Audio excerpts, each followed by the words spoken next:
originally lived in Washington, D.C. after I went to college there and stayed for 30 years. Then moved out to Rehoboth Beach, Delaware, because I was working from home and could live anywhere. My partner decided he could move out there as well, so we had a weekend place there, and we just did it full time for about 7 years. Then a year and a half ago, I decided to move down here to Fort Lauderdale. My partner and I have been together for 29 years, almost 30 years. Been HIV positive for about 4 years now, but actually knew 30 years ago. In 1985, I took a experimental HIV test that a fellow that I worked with at Georgetown University. Her husband was developing this test at the NIH. I took his test and I was positive on that test, but immediately took a commercial test and was negative on that. So I, stupidly chalked it up to, a false positive on the first test, but turns out it wasn't. So I went for years and years with no symptoms at all. 2009, I ran the New York Marathon and thought I was in great shape, and shortly after that, I started to have problems. My memory was fading, couldn't remember things. Started to lose a ton of weight, and I thought it was from running, but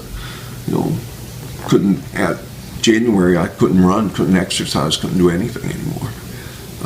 Started losing weight. Knew something was wrong, but basically kept going to a nurse practitioner who never suggested an HIV test. But I'm smart enough, I'm a pharmacist, I could have asked for one, but I didn't. Started to pass out at home.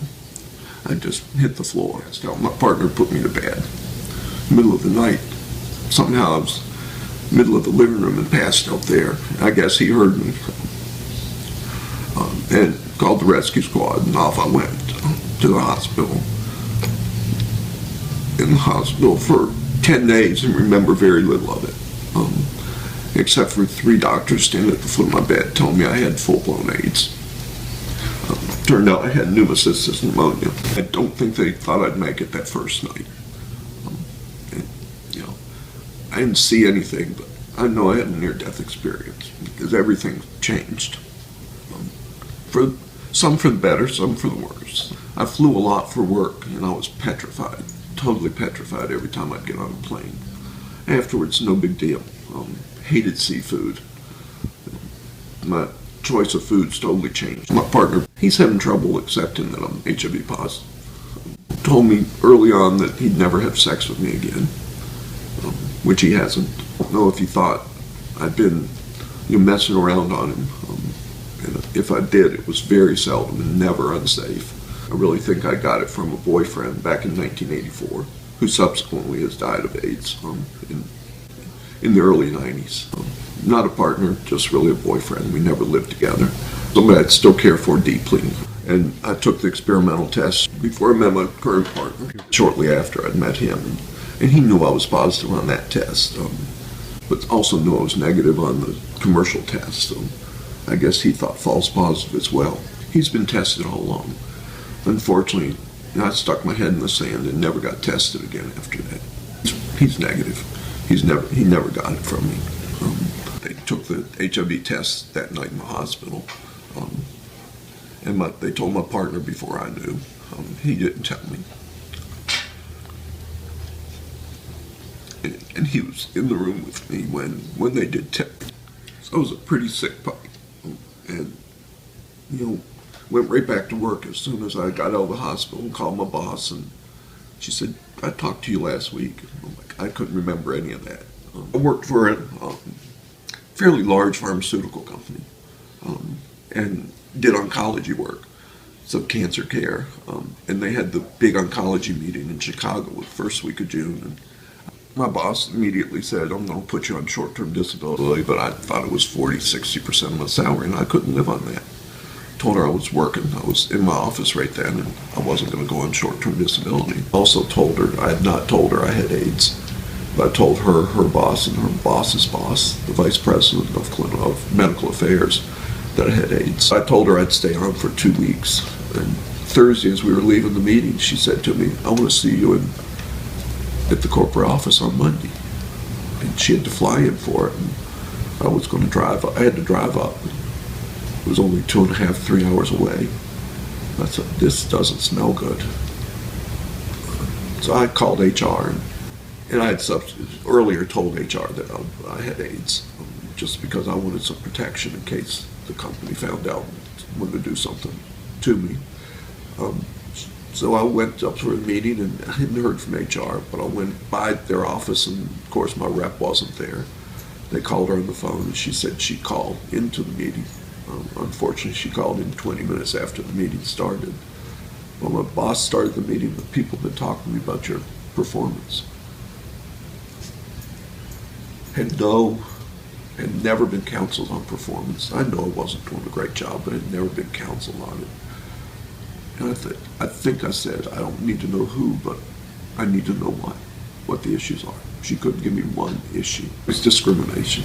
I believe she was trying to fire me. I don't know if it was her or somebody above her, but I thought she was fine at the meeting with me having AIDS. And when I told her boss, she went white in the face, couldn't talk for at least a minute or so. And then she seemed to be okay, and the vice president, put a big bear hug on me, and after the HR rep called in, we talked about me going out on disability. That week, Thursday, we had a one-on-one phone call, and she bombarded me from the second I picked up the phone with every minor thing I'd done wrong in the last year and a half that I'd worked with her or for her. And a lot of things I'd not done. And about 2 minutes into the call, I said, hold it. We can't have this call without HR. I think she was trying to tip me off that I'd, blow a gasket, and she'd have fired me immediately for insubordination, because there was nothing in my record at that point. I finished the project I was working on, and I sent it to her, and I called her. It was arranged to call her the last day on Friday, and she said, this isn't what I wanted. So I think I said, then fix it. I'm done. I'm finished. I'm out on disability. At the end of 6 months, HR called me and asked me if I wanted to extend my short-term disability. And I said, no, I want to go on the long-term. One of the benefits of the company I worked for was 10 years of service and greater than 55, and I was 56 at the time. You get health care for life. 5 days before, they called me and told me my benefits had expired the end of the prior month. So 15 days before I had 10 years of service. So I had no options. I knew I had to get an attorney. I didn't know where to get one. I interviewed several firms and sent each one of them the results from the neuropsych tests, and one of them, and I'll phrase it just like he did, but he said, we know this guy. He's a whore for the insurance companies. So I was set up to fail.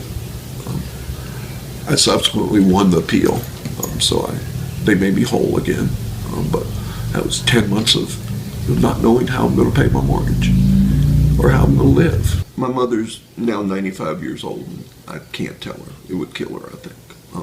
I did tell my sisters, and they were uneducated about HIV, and immediately they thought I was dying. But I've educated them, and they know, I'm very healthy now. And I've told them where I think I got it from. And I'm 95% sure that I got it from Mark. I should have known when I went to his memorial service, 5 or 6 years after we had dated, that I was at risk. Getting my head in the sand. Yeah, I would have been on some of them ugly, nasty drugs and had those wicked side effects, which I avoided. After I was diagnosed, I had to talk to 4 people and tell them I was positive. And each one of them assured me that they were negative. I lived in Rehoboth, and there was nobody there who took care of HIV patients, and it was a fairly large gay population there. There are no support services at all. I went to see my pastor, and she called the Gay and Lesbian Community Center to see what was available, which I had already done, and knew there was nothing, and she found out the same thing. The guy in Delaware thought I had PML, and just told me PML, didn't tell me what it was. I went home, looked it up on the internet, and saw life expectancy of 4 to 8 months. I mean, there's tons in Fort Lauderdale for us. I belong to Positive Attitudes, which is a support group. This is for just HIV positive people who are either infected or affected by the disease. When I was on a tripla, I became suicidal. And I didn't contact Dr. Gallant, but my partner did via email. And Dr. Gallant called me and said, stop taking the tripla. I was in Philadelphia, and the day after,